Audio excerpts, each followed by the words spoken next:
Today's first reading, we witness the election of one of the greatest figures in the Old Testament, King David.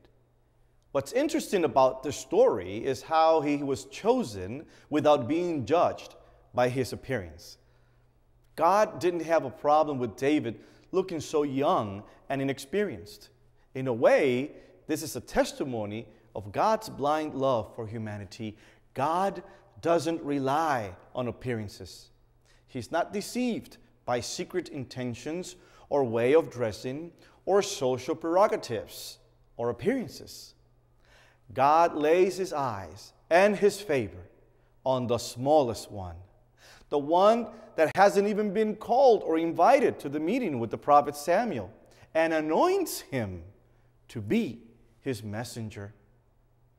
And so it has happened with us.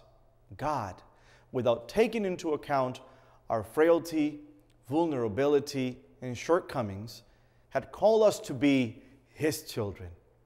With the oil of salvation, he anointed us on the day of our baptism, so that we may be saved, so that we may be creatures of the light, so that we may see. And it is sight what the man in the gospel is in need of.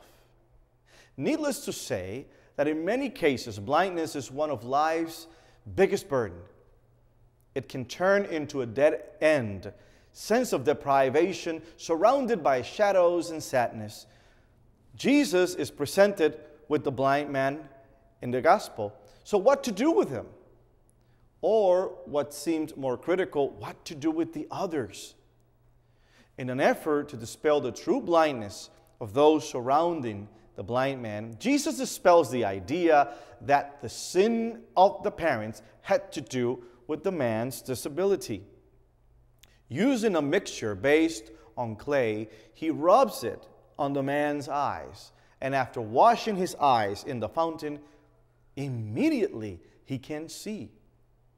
But in a way, the cure was meant not so much for the blind man. He had faith.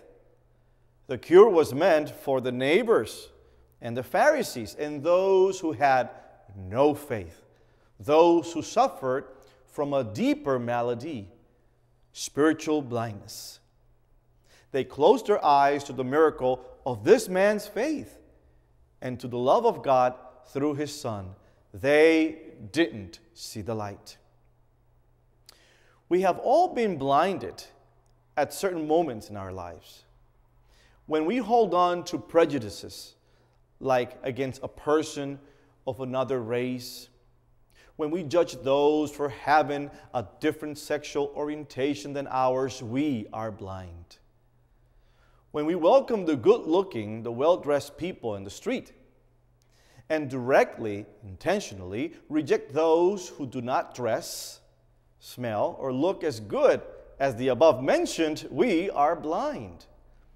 Remember, even big sinners wear designer's clothing. When we allow our passions, lust, greed, pride, or any other of these to lead our lives, we are blind. Blindness closes the door to the light of Christ being reflected through us and into the world. When we treat our neighbor without charity, when we have families who are not in speaking terms, we live in darkness. The life and the light given to us in our baptism gives us the power to bring Christ into everything we do and every person we meet in our journey. Christ is asking us to look and find our blind spots in our lives, and he wants us to illuminate them. It requires a conscious effort on our part to allow the light of Christ to shine forth even through our own personal miseries. And if that requires us to die to our pride, so let it be. If that requires us to ask for forgiveness, so let it be done. We are children of the light, and dispelling the darkness in this world must begin with us. We allow ourselves to be touched by the salvific blaze of Christ's light, so that we can say, Lord, come into my life so that I may see.